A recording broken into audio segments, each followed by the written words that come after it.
माझ्या शेतात टरबूज लागवड केली होती. क्षेत्र हे 2 एकर होतं. त्याच्यात गारपीट आणि वादळी पाऊस पाणी वारा असल्यामुळे सगळं शेताचं नुकसान झालं. जे पीक होतं ते नुसतं नाबूद झालं पाण्यामुळे किंवा गारपीटमुळे. किती दिवसात निघणार होते ते टरबूज? माझं टरबूज फक्त मोजून 10 ते 15 दिवस लागणार होते. किती खर्च झालेला आहे त्याच्यावर? कमीत कमी माझ्या क्षेत्राला 1.5 ते 2 लाख रुपये खर्च झाला होता. अच्छा, म्हणजे त्याचा पंचनामा वगैरे झाला आहे का? पंचनामा करायला आले ते पाहून गेले. बरं. माझा त्याच शेतात परत टरबूजचं रोप लागवड केली का? हो, आता पर्याय दुसरा नव्हता म्हणून आम्ही नवीन रोप आणलं आणि ते बीजरोपण केलं.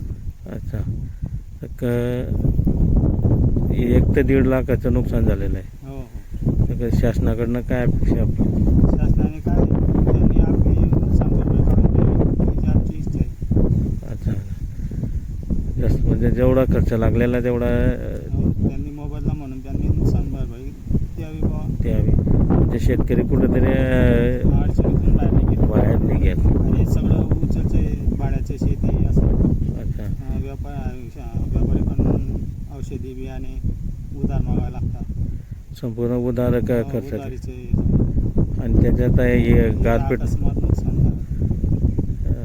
जर नुकसान झालं नसतं दादा तर किती उत्पन्न आलं असतं आपल्याला? मला नुकसान जर नाही झालं असतं तर कमीत कमी 3 ते 4 लाख रुपये प्रॉफिट राहिला असतं. प्रॉफिट राहिलं असतं.